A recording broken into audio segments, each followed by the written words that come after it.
Hello and welcome to Jeannie's World. On Mother's Day 2012, I drove away from Ormond Beach, leaving behind all the pain I was feeling in my heart. I remember the yellow flowers along the side of the road as I was driving to Oklahoma. I drove the wrong way. I took Highway 49, 59, and 69. I drove straight through without resting. I had been talking to my Michael every day for 1 year. And I felt very confident in our relationship that it would go somewhere and be something.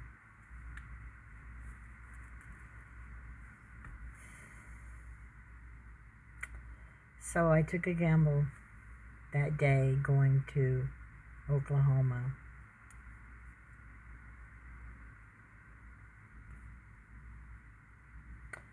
I was sad that day because it was Mother's Day, and my daughter had said on many occasions she would not come to Ormond Beach because it was a dangerous place.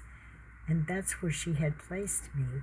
She had found my apartment when she moved me from Oklahoma to there. She says, "You do not live in Ormond Beach." No, Ormond Beach. I live in Ormond Beach. You live in Ormond Beach. There's a big difference in the price of homes. She lived in the rich one, I lived in the poor one. What can I say?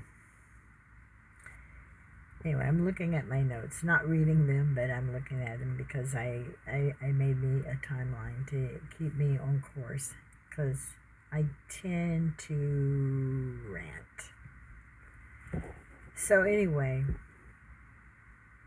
I was very brokenhearted on Mother's Day when I pulled away because my daughter, she has many mothers, and I'm not one of them. I'm not saying she doesn't love me. I'm just saying I'm not her mother because she has many mothers. And Emily, I guess, was her best mother and still is her best mother.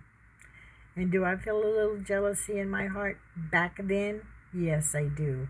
Now, no, not really. Not anymore. You know,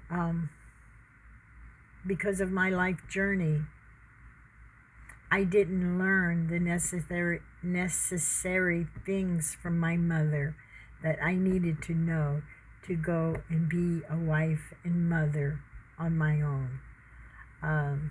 When I went to college and I took child development, boy, did my eyes change. And I did become a better mother then. But for Donna, it was like 7, 8 years too late.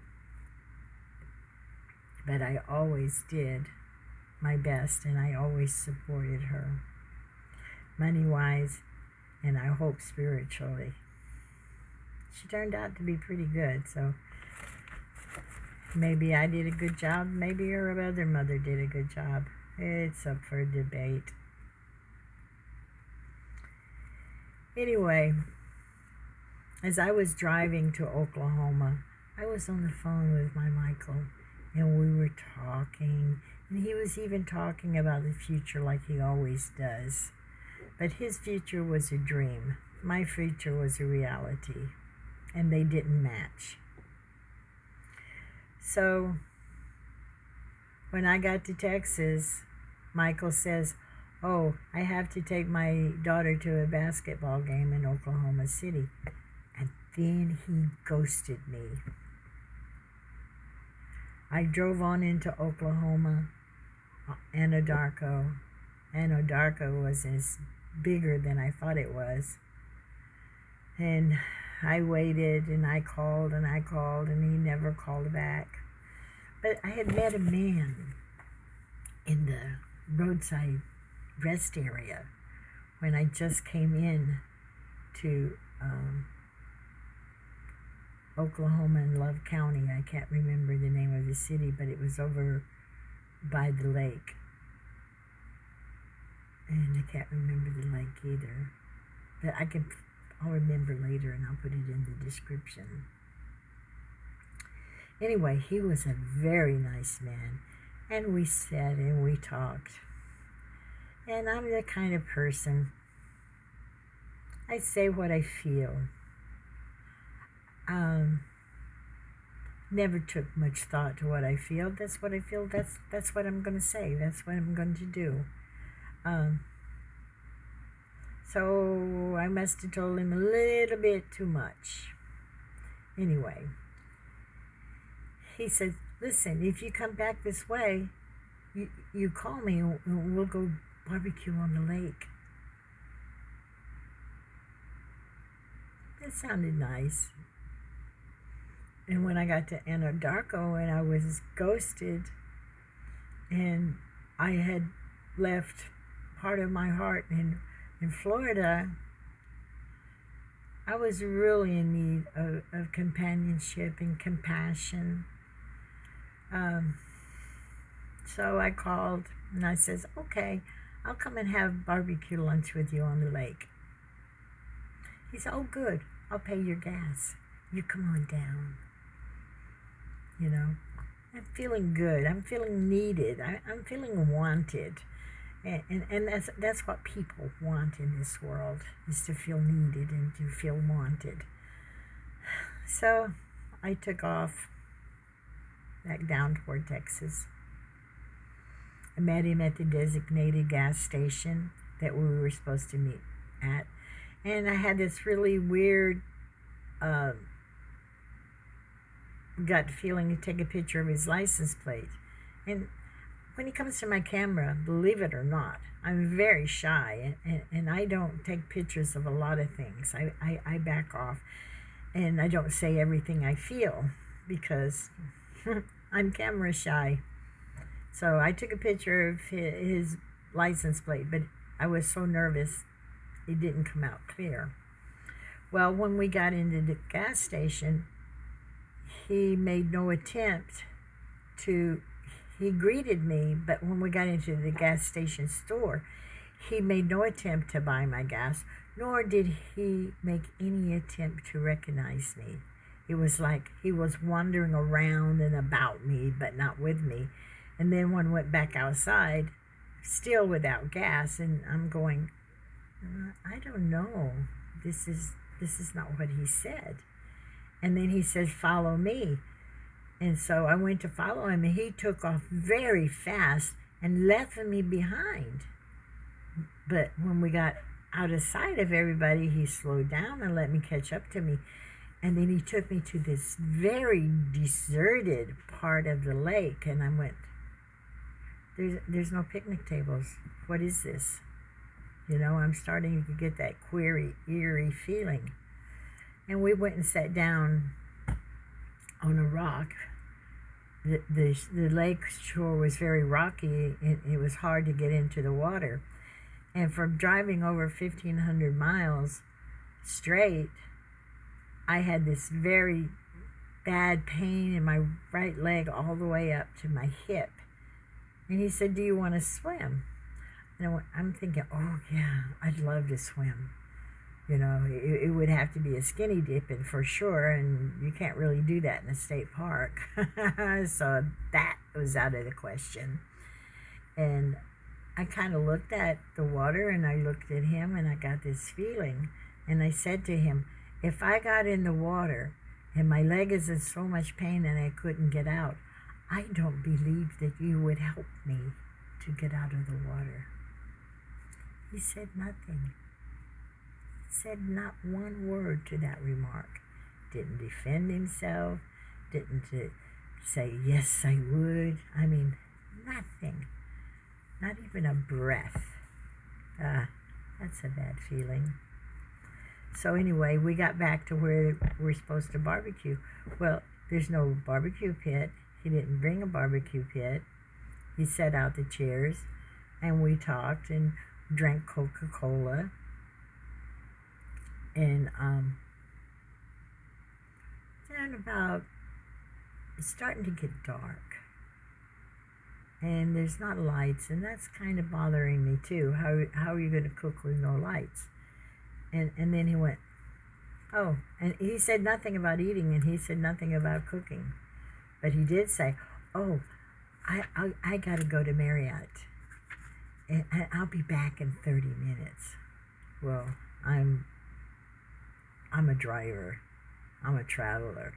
I know how long it takes to get to places on I-35. I mean, have I driven that road? It's more than a 30-minute drive. So he leaves. I sit there about 5 minutes and my gut starts saying, Jeannie, leave, leave. And I started not to leave and then went, oh, okay, go with your gut. Get up and go. So I got in my truck and I took off. But I'm having a very hard time driving. Once I got up and got in my truck, I'm drunk. But I push on. Having a hard time seeing the road, having a hard time staying on the road. But I put my mind to, I'm leaving, I'm going, that's that, there's no turning back. Well, it wasn't even 5 minutes later. I mean, all of this is taking place within a 20-minute time span. You come back here. Why did you leave? You need to come back here right now. And what my gut is saying, you don't go back. There's no way you go back. He was acting weird from the moment you met him. And he leaves you in a dark spot, a deserted spot in the state park. And he's back in 5 minutes after you left. Something bad's going down. Was he going to be friends? That was my gut feeling. He was bringing friends. And I was going to be the party. And I was going to be dead. And for 2 years, I lived with that horrible fear. I mean, it was really, really, really, really intense fear. What if I would have stayed? What would have happened to me? My need for love, my need for attention, my need to be a person who is wanted in this world. My daughter, she always has, and she still does, and I guess she always will. Tears are coming. I'm sorry. Reject me. She says she loves me, and I'm sure she loves me, and she loves me on her own way.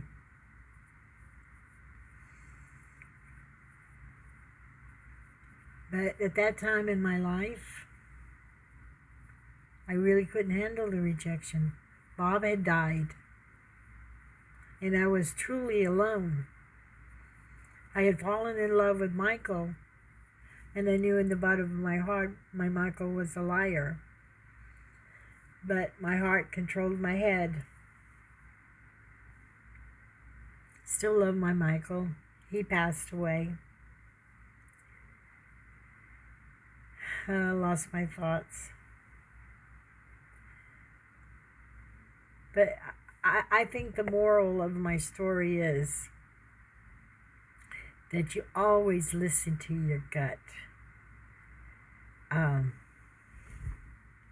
God gives you messages to your gut, and your gut says, don't stay, don't do that. Don't stay, don't do that. It's intuition. And always you follow your intuition. Like picking numbers. I say, oh, I better pick 5. I'll pick 6. Should have picked 5, because that was my first thought, to pick 5. And I always mess that up. Because I guess you could say, I don't believe in my gut. But what turned out that put this horrible fear in my heart for 2 years was I was almost the next victim of this man who picked up women in the park and killed them. Does God love me? Yes, He does. And God loves you too. So always remember, listen to your gut. And always know also, you do not walk alone. Jesus always carries you in His hand, and He walks with you. So, maybe one day I'll tell you how to deal with this loneliness. I don't know how to tell you now, but because my day subject is gut. Listen to your instincts. Stay safe. Know God loves you. And He'll put you on a safe path if you listen to Him. Love you, and God bless.